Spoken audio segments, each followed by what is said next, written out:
საქართველოდან რეექსპორტზე გატანილი ავტომობილების საშუალო ღირებულება ბოლო წლებში 3-ჯერ გაიზარდა. თუკი 2021 წელს თითო საექსპორტო ავტომობილის ფასი $7,600 იყო, მიმდინარე პერიოდისთვის ეს თანხა $24,000 აჭარბებს. IDFI-ის მიერ ავტომობილების რეექსპორტზე მომზადებულ კვლევაში წერია, რომ საანგარიშო პერიოდში საქართველოდან ავტომობილების რეექსპორტი 493%-ით გაიზარდა. თუკი 2021-ში ქვეყნიდან რეექსპორტზე $456 მილიონი ღირებულების მსუბუქი ავტომობილები გავიდა და მას მთლიანი ექსპორტის 10% ეკავა, ეს მოცულობა 2024 წელს $2 მილიარდ გადაცდა და ექსპორტის 37% შეადგინა. მზარდია ტრენდი მიმდინარე პერიოდშიც. 2025 წლის საწყის 6 თვეში გვაქვს რეკორდული მაჩვენებელი $1,200 მილიონის ექსპორტი, რეექსპორტი განხორციელდა საქართველოდან. 80% დაახლოებით არის შუა აზიის ქვეყნები, ყირგიზეთი და ყაზახეთი არიან ლიდერები, განსაკუთრებით ყირგიზეთში დაახლოებით 2-ჯერ მეტი ღირებულების ავტომობილი გავიდა, რაც მთლიანად ევროკავშირში პროდუქცია გაგვაქვს საერთოდ ექსპორტზე, ეს აჩვენებს მასშტაბს. ესაც კიდევ ამყარებს ეს, რომ საბოლოო დანიშნულება ვერ იქნება ამ ზვირად ღირებული ავტომობილების ეს ღარიბი ქვეყანა ის როგორიცაა ყირგიზეთი და საბოლოო დანიშნულება სავარაუდოდ არის სწორედ რუსეთი, სადაც სანქცირებული არის ეს ავტომობილების დასავლური ბრენდის ავტომობილების შეყვანა. შესაბამისად, ეს უკვე აჩენს განცდას, რომ საქართველოს არის ერთგვარი დერეფანი.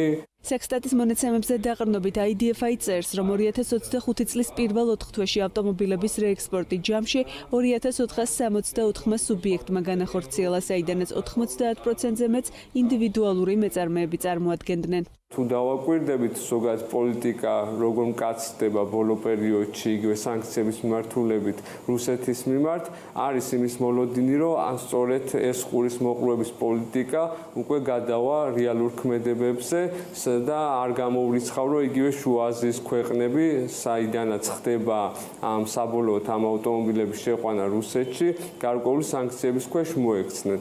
შესაბამისად, ჩვენი მიზანი უნდა იყოს, რომ საქართველოს არ დაზარალდეს. ავტომარკეტ ლოჯისტიკის დამფუძნებელი დავით ბარამიძე ამბობს, რომ მიმდინარე წელს ამერიკის სატარიფო პოლიტიკიდან გამომდინარე ავტომობილების საქართველოში შემოყვანა შემცირებულია, რაც სტატისტიკაში მომდევნო პერიოდში აისახება.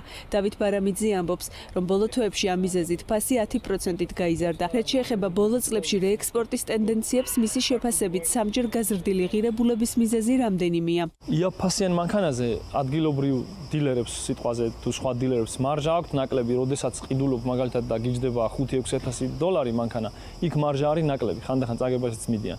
და რა თქმა უნდა 20,000-იანი, 30,000-იანი და 100,000-იანი მანქანები, როცა შემოდის, იქ საშუალება და შანსი მეტია იმისა, რომ მარჟა კონდეს და მოუგოს და თავისი გამოიმუშაოს დილერმა.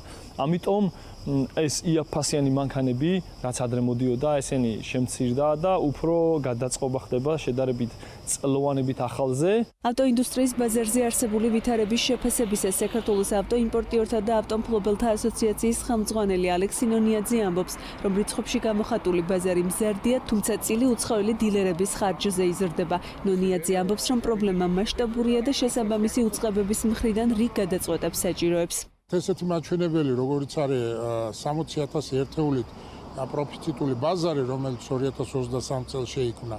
მას შემდეგ 2024-ში ვერ დაბალანსდა ეს განსხვავება, იქიდან გამომდინარე, რომ მნიშვნელოვნად არ იყო იმპორტი შემცირებული და მნიშვნელოვნად არ იყო რეექსპორტი გაზრდილი, რომ ეს მარაგები ამოწურულიყო, ეს რეზერვები, ჭარბი რაოდენობა. იგივე მივიღეთ 2025 წელს პირველ კვარტალში და აი მეორე კვარტალიდან ამ ორი კვარტალის პირველ და მეორე კვარტალის ჩათვლით ხედავთ, რომ ზრდა არის. ანუ რაზე მიანიშნებს ეს, რომ თუ ჭარბი რაოდენობით აქვს ავტოიმპორტიორს მანქანა, რომელსაც ვერ ყიდის, უდგას მანქანები ვერ ყიდის, ბუნებრივია იგი იმპორტით შემოყვანას ამ მანქანებს არ დაიწყებს, სანამ იმას არ ამოყიდს. ეჭვი გვაქვს, რომ ამით ისარგებლობენ ისევ ყაზახი და ყირგიზი დილერები. ერთი არის, რომ სახელმწიფოს ჩართულობა, მეორეა ასოციაცია, ჩვენი ასოციაცია ვალდებულია და ეს მოვალეობა აქვს და ჩვენ აქტიურები ვართ ამაში, რომ ხელი შეუწყოთ ამ გაერთიანებას, რომ დარგი გაერთიანდეს. და ბიზნესმაც უნდა დაინახოს რაღაც გარკვეული ნაბიჯები უნდა გადადგას ბიზნესმაც. საქართველოს რეექსპორტზე ავტომობილები ძირითადად ცენტრალური აზიის ქვეყნებში გადის. ყველაზე დიდი ზრდა დაფიქსირდა ყირგიზეთზე, სადაც მხოლოდ მიმდინარე წლის 6 თვეში $600 მილიონ მეტი ღირებულების პროდუქცია გავიდა. შედარებისათვის 2021 წელთან შედარებით მაჩვენებელი 129 ჯერ გაიზარდა.